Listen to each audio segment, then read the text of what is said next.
The illustrious Jabba bids you welcome. I'm going to regret this. I'm Pete Mitchell. He's Peyton Jones. And this is the Church Planter Podcast, brought to you by Church Planter Magazine.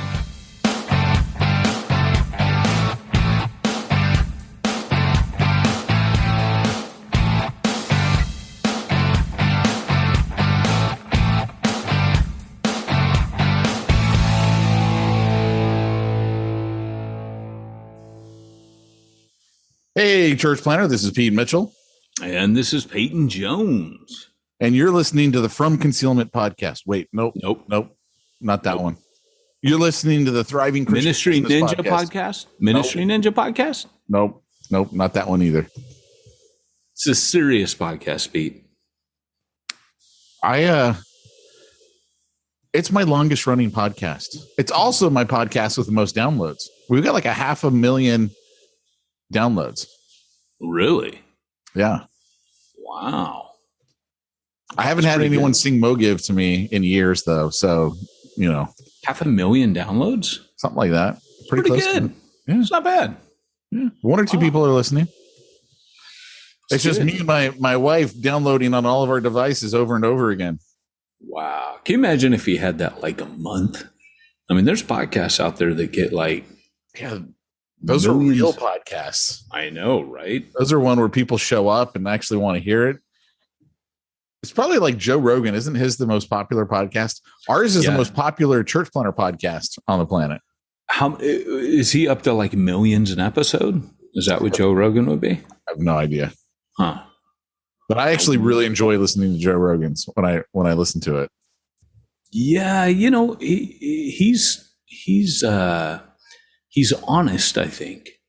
He's authentic. Like when he's talking to people, he seems like he's very real. Yeah. I think that's why people like him. He's not kissing butt.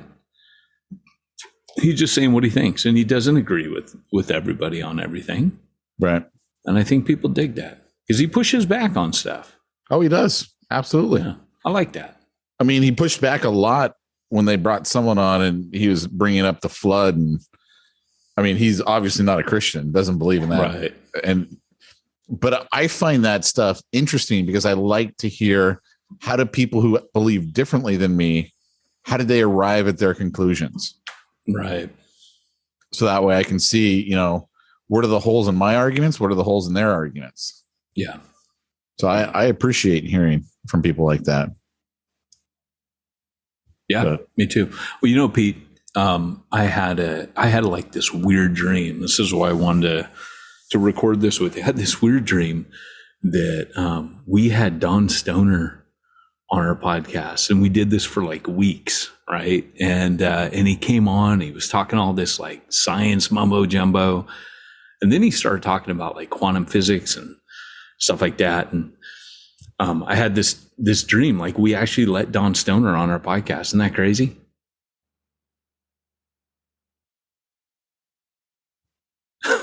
I have no response to that. And then I woke up and it was all true. Oh, I'm teasing. No, we did a podcast with Don last week, and he had all these visuals. So it was being broadcast Facebook Live, which was great. It had all these visuals, but for a podcast segment, it wasn't good. So we've got to go back to Don and just get it made for audio. So we're going to re-record it. So this is kind of like a filler today, so that you don't have to listen to something, you ought to watch. I should come up with like a really serious title and title it in the podcast, like Peyton deconstructs XYZ. Oh, by the way, I had a funny thought this morning, totally off subject completely. I was working out and all of a sudden I just started laughing because I was thinking about it. I was thinking about a time when I was over at your house and I'm talking to Andrea's friend. I'm like, Dr. Walter Martin, he did all this stuff with the cults, like Jehovah's Witnesses and the Mormons. No, I'm a Mormon. They're not a cult. I'm in the other room and I'm dying because I just watch you walk around. And afterwards, you're like, why didn't you tell me? And I'm like, well, I didn't know you were going to say that. I'm like, how could someone be like that close of friends with Andrea and Peyton and not be a Christian? Like, that's the thought that was going through my head. It's pretty funny. Well, so today is just pure smack, and that is to give you a filler until next week, because I don't have anything really intelligent to say other than check out the church plantology book. Cha-ching! See how I did that?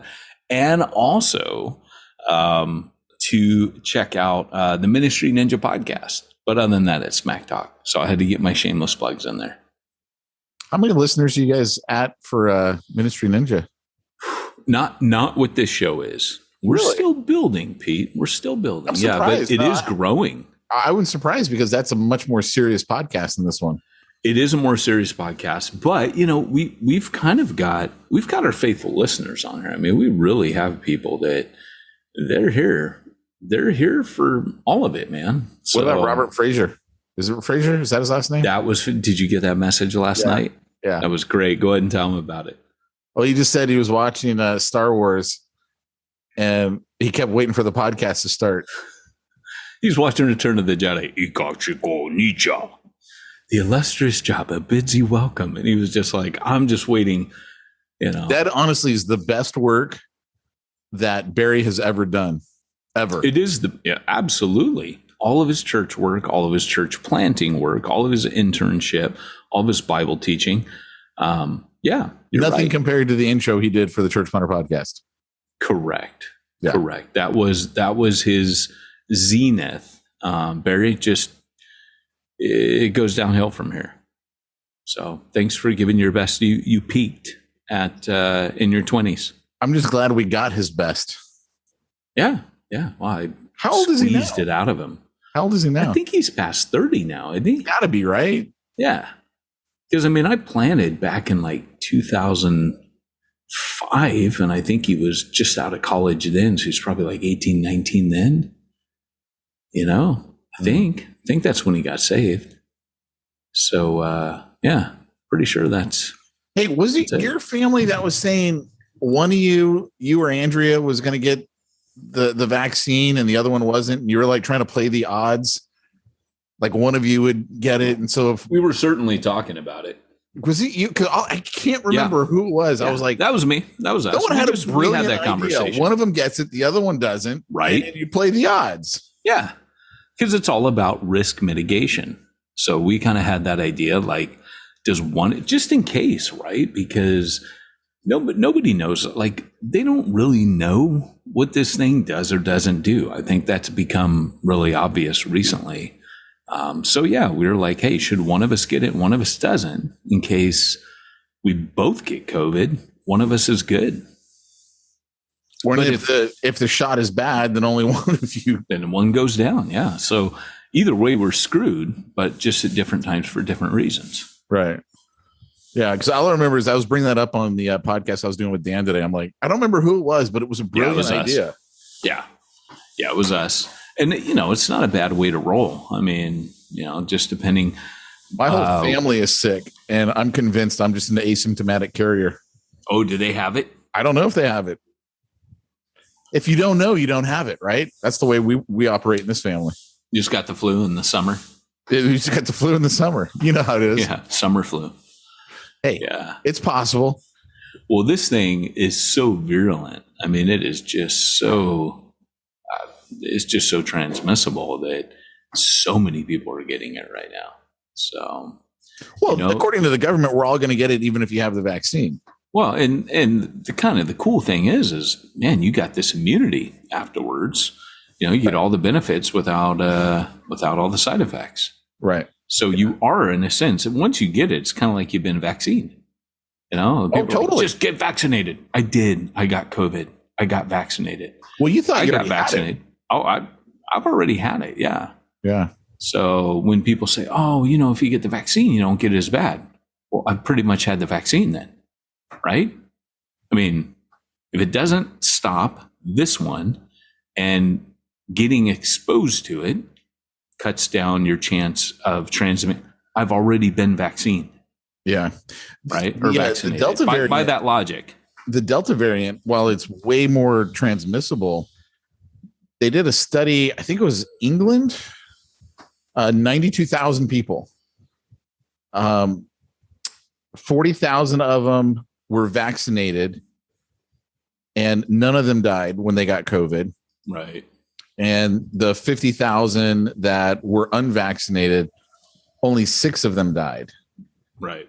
So it sounds like this Delta variant is far more transmissible, but it's not stronger, which is good news. I mean, that's typical for a virus. I mean, it's usually going to be stronger or more transmissible. It doesn't do both typically. Like I remember they were studying Ebola, and they couldn't figure out how Ebola like got to this one section of the lab. And then they realized, oh no, it's finally gone airborne. Like the big fear for Ebola is what happens if this virus goes airborne. But it didn't have enough to kill the animals that were in that other part of the lab. And they're like, we got lucky. It went airborne, but it wasn't strong enough to survive as a virus. And so it didn't kill, didn't spread, all that stuff. Yeah. So, because that's one, man. If we have an Ebola breakout in the US, that's a scary one. It's a 98% kill rate. To me that they're doing all this stuff in labs anyways, because I mean, we probably should not have had a variant already, right, for this virus. Like I'm still a little bit shocked that there was a quote unquote Delta variant. I don't know. They have lots of variants. Like Delta is just the one that's most transmissible, but it's not by any means the only variant, because it's constantly mutating. Even Don said that on the podcast. It was like, you would expect that, because we would expect that to happen in this kind of environment. Yeah, I didn't listen to Don. Dude, I'm telling you, the 3rd episode we did with Don Stoner was the best podcast we've ever done. Yeah, ever. That was a good one. That was great. Yeah. Yeah. And, you know, just to let you guys know, you know, the jury's out on this stuff. Like some people that come from a more fundamentalist background would be like, oh, Peyton and Peter are liberal. No, we're listening to Don, and I'll be honest, he really made me think. I mean, prior to that episode, I'd be like, oh, evolution's a bunch of crap. There's no proof. What I loved about what Don said is he goes, you know, there's evidence that contradicts in paleontology and biology. And he said, you know, the only way to make them line up is to introduce God, and they never will. So they live with these contradictions and pretend that they're not there. Right. And he said, when I talk to people, tell them that you have to believe in God if you believe both of these evidences and you don't want them to contradict each other. I thought that was absolutely brilliant. And I had never, ever heard somebody put it that way before. Yeah. Well, it's like, I mean, I've said this before, theistic evolution isn't my own personal go-to argument, but I don't have a problem with it, because I realize the only way evolution can happen is if there's an intelligent design behind it. Right. Is if there's a creator who's basically every step of the way pushing it along. And what he was pointing out is you cannot have even theistic evolution in the sense where God, you know, started and walked away. Yeah, started and walked away. What Don's arguing for is in the gaps in the fossil record show that God intervened at different times to punctuate equilibrium. And it just was a powerful argument for the existence of God with someone who believes in evolution. I think what Don presented was a way to enter that conversation and say, actually, you cannot believe in atheistic evolution and be consistent with the fossil record and, you know, yada, yada. Whereas most Christians go, the fossil record proves that evolution did not happen and yada, yada. And yet there are things in biology that Don would say are equal evidences. And the only place to reconcile the two is God. And so it was a powerful argument. I'm still, you know, the jury's still out for me, but I could see what he was saying. And I could go, yeah, I could conceive of that being possible. And that's why for me, it comes back to, I don't care either. I find it fascinating It doesn't have eternal implications for me. Right. Right. Any form of theistic evolution doesn't have eternal repercussions on me. Right. It's just fascinating. I thought it was really cool how he was like, look, years ago, before Ellen G. White, everybody believed that, in Seventh-day Adventists, everybody believed that the earth was billions of years old. Like, it was never really seen as something contradicting the Bible, by most evangelicals until the appearance of Ellen G. White. And I was like, wow, I didn't. And then he said, even up until Henry Morris and those guys. And I was like diehard Henry Morris. Like I went to one of their summer camps once, not as a kid, but as an adult. They put on this like summer institute thing. I went to it, dude. I was so into that stuff. And at a certain point, I was like, I think these guys might not be giving all of the information here. I think it's a very one-sided, because scientists just poo-poo those guys. And I would watch debates, and one of the great debates that was used, and I think I didn't get into this with Don, but there was a guy named Dwayne Gish back in the day. And he used to go around and debate evolutionists, and he was from Institute for Creation Research, which again, Don would be like, oh no, don't ever bring them up, in an argument.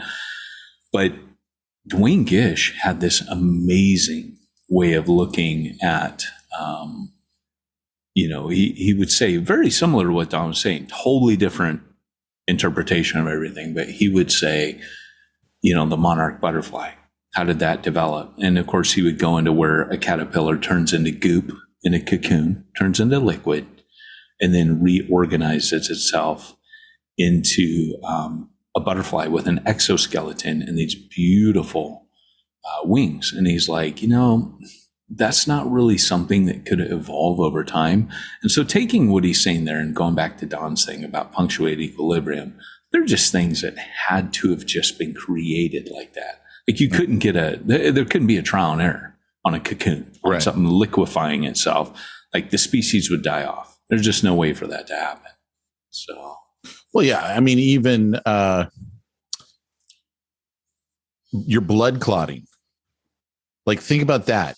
If your blood wouldn't clot fast enough or effectively enough, you could get a paper cut and be dead because you'd bleed out. Right. But yet, if it did too much clotting too quick, you would turn to sludge in your body and you'd be dead. Like, it's such an absolute fine tune. I mean, incredibly fine tuned.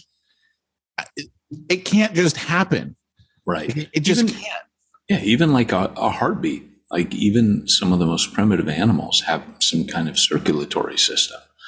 And you're like, well, that's pretty ornate. How does that happen? What about the first cell? Like, how was the first cell created? Like, the more they look at a cell, you're like, oh no, that didn't. Now they're, if you've ever seen those movies of the complexity, it's like all these machines. Like you go into a cell and they've got movies now where you can see all these gizmos and things floating around in one cell. And you're like, yeah, that's pretty complex. It's more complex when you said the mitochondrion is the powerhouse of the cell. That was as complex as there's a nucleus, an endoplasmic reticulum with ribosomes and without ribosomes, and a mitochondrion. That's how we thought it was. And then now we're realizing like, no, there's like a whole city in a cell. There's like subway systems and like, it's crazy. You're like, okay, that's very different than what I thought in elementary school when I learned about a cell. Yeah, and it's funny you bring that up because we're watching Honey, I Shrunk the Kids at home. So, Yes, which only proves that's very deep. That's too deep and scientific for me. But see, watching it as an adult, his theory was there's a lot of empty space in every cell, in every atom. What if we just sucked out all the empty space? We could shrink everything. I'm like, oh, he's right there. Because if you think about it, there's massive empty space in every atom. Yeah.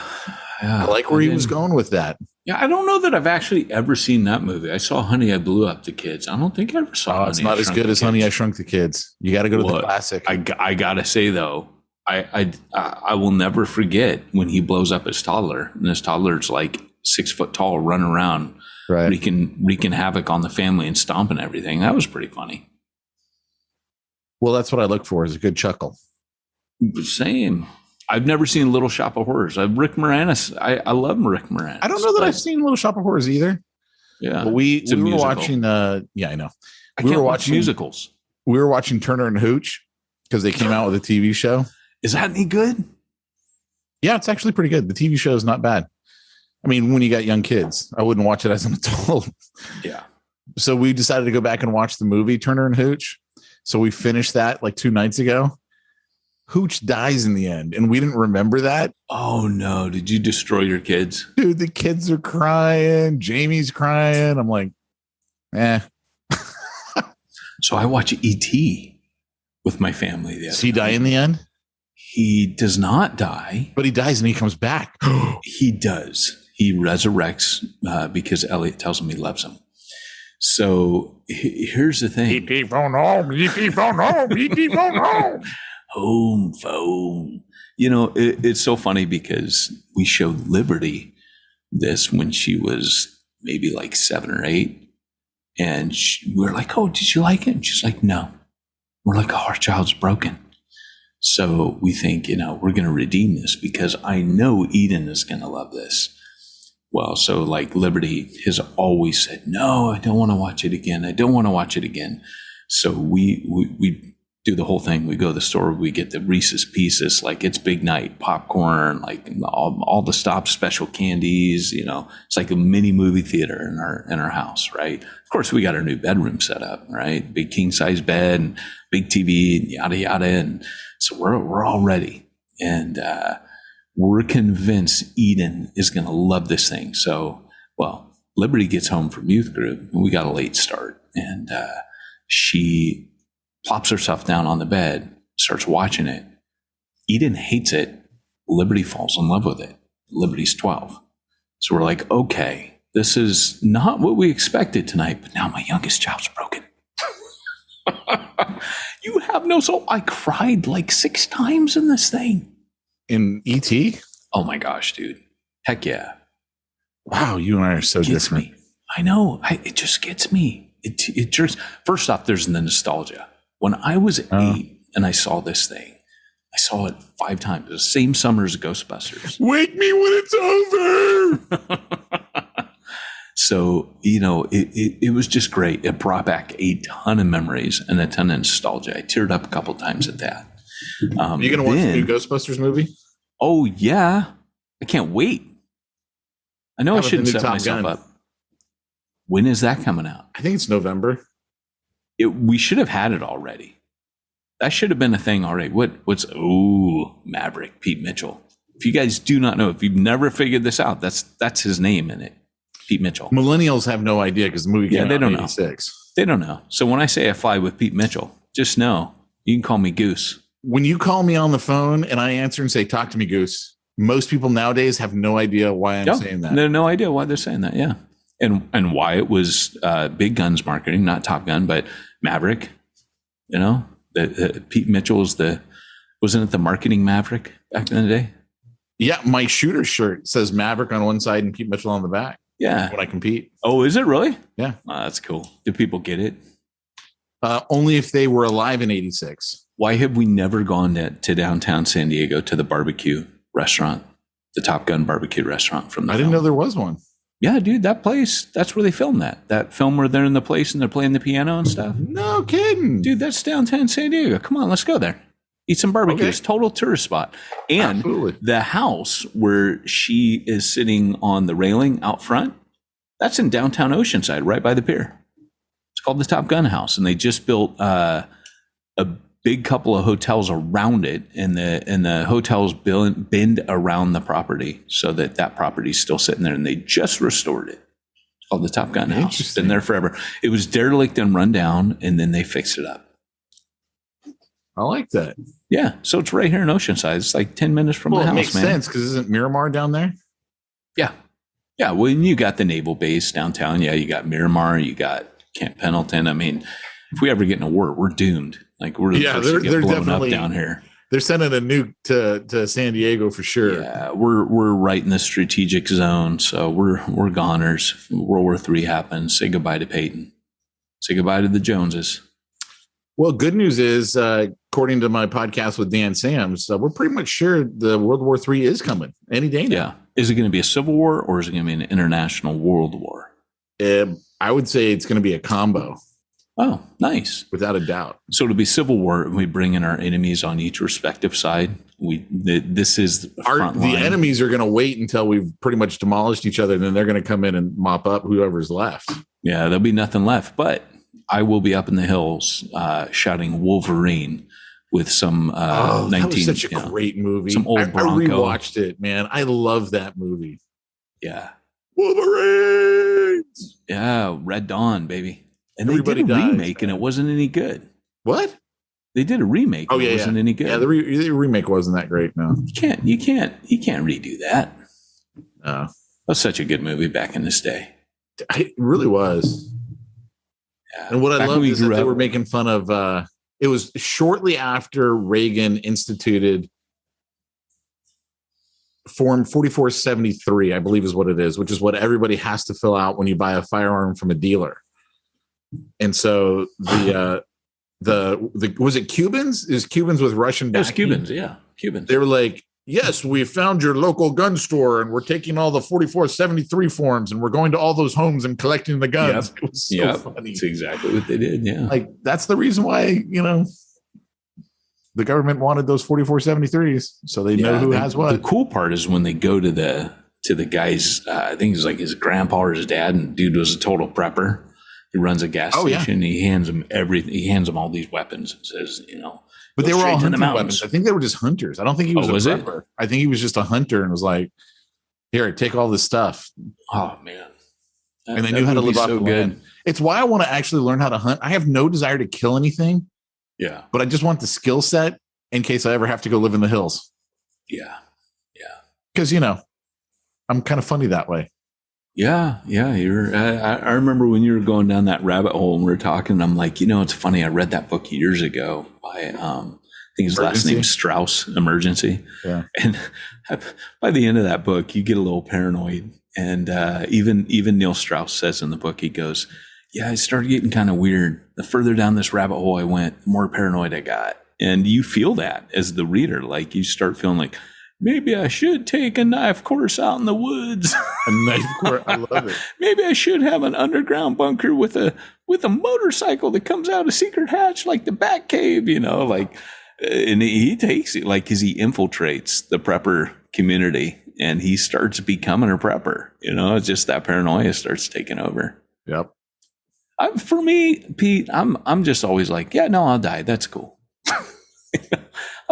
I have no desire to live in post-apocalyptic. Just kill me. Oh, that's cool. Totally do. If I can't. No, but think about it, Pete. If you can't have AC, what's the point? No, you don't want to live out in the baked sun all the time. Like, dude, first of all, I have the freedom to leave Southern California. I watch Naked and Afraid, and I'm like, no, I wouldn't last one day on that show. No, I tap. I'm ready to tap, man. When real Naked and Afraid happens, I'm just tapping. I'm out of here. Not me, man. All right, Jesus, beam me up. I'm ready. I think I'd be so ready for that. You would? Yeah. I so wouldn't. It's like, how much gear do I take with me? Because it's going to be mostly on foot. So how many of my rifles do I take? How many guns do I take? How much ammo do I actually carry? You're just basically going, I want to be hot and homeless and hungry. And armed to the teeth. And armed to the teeth, baby. And I'm like, no, I think I'd just be like, I think it's time to check out of here. I think I play a lot of Fortnite, buddy. I want to be the last survivor. You do. Yeah. I got 14 wins now under my belt. Solo. You want real life Fortnite. You do. I don't. I'm like, no, I think we know where I am in the rankings. I'm not kidding anyone. I'm ready to go. Yeah, but see, I don't believe. I don't believe most of what the evangelicals believe as far as the end of the world is concerned. Are you and I aligned? Because I don't think I do either. Well, yeah, I don't think you want to admit it, though. You never want to admit that on the podcast. What's that? Then I'm a post-tribber? What's that? Then I'm more a preterist post-tribber? Yeah. Oh, no, I've always said that from the beginning. On the podcast? Yeah. Wow. I've always said that. I didn't know that. Yeah. Yeah, I think the tribulation's no joke, but secret rapture, that would be an excellent one. So Don's also a preterist. He can talk up a storm on preterism. Really? Oh, yeah. Dude, I got to talk to him about that. I'm more of a preterist than I am anything else. I'm definitely don't believe in a rapture. Absolutely believe in the second coming. And everyone always gets confused when you say you don't believe in the rapture. I believe in a rapture. It's just when it happens. I don't believe in the rapture. I believe in the second coming. You don't believe in a secret rapture, but you believe we will all be caught up in the air, but that's at the second coming, which is what I also believe. I don't believe that means what everyone thinks it means. No, it doesn't.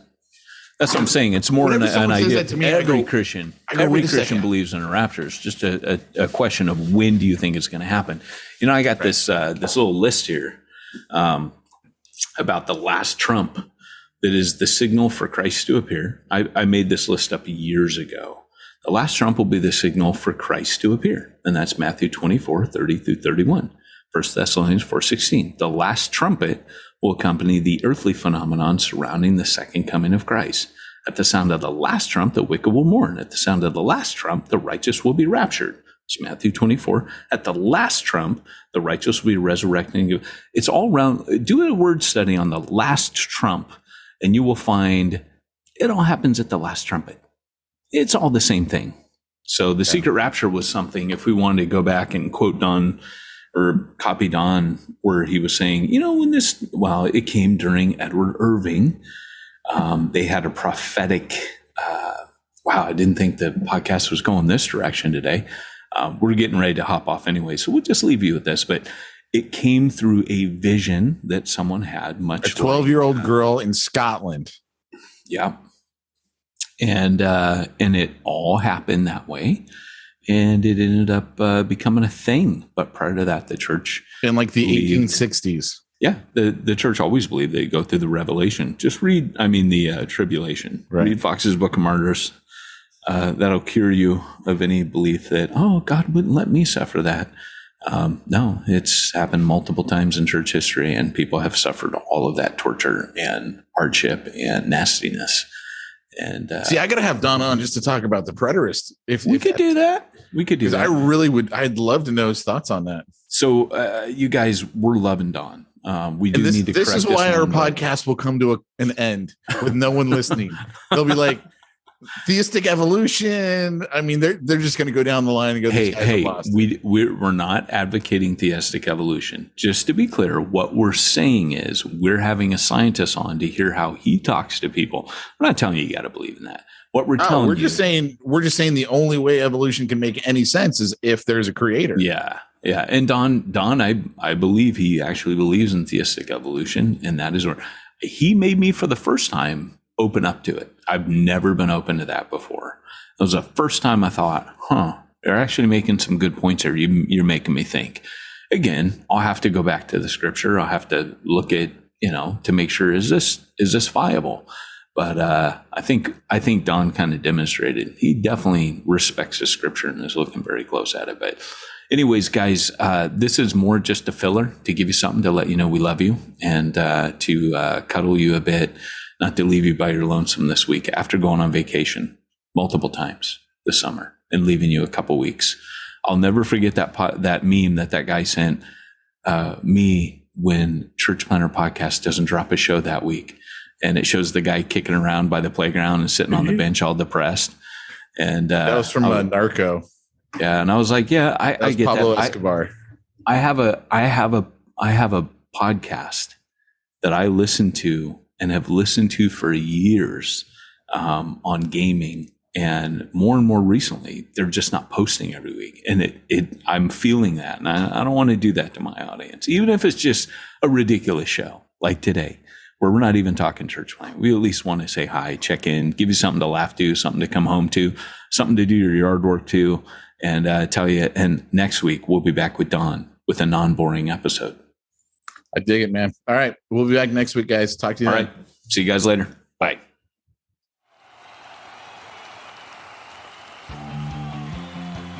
Thanks for joining us for another weekly episode of the Church Planter Podcast with Pete Mitchell and Peyton Jones. We'd love to hear your comments on this episode of the Church Planter Podcast. Visit us online and let us know what you thought at churchplanterpodcast.com.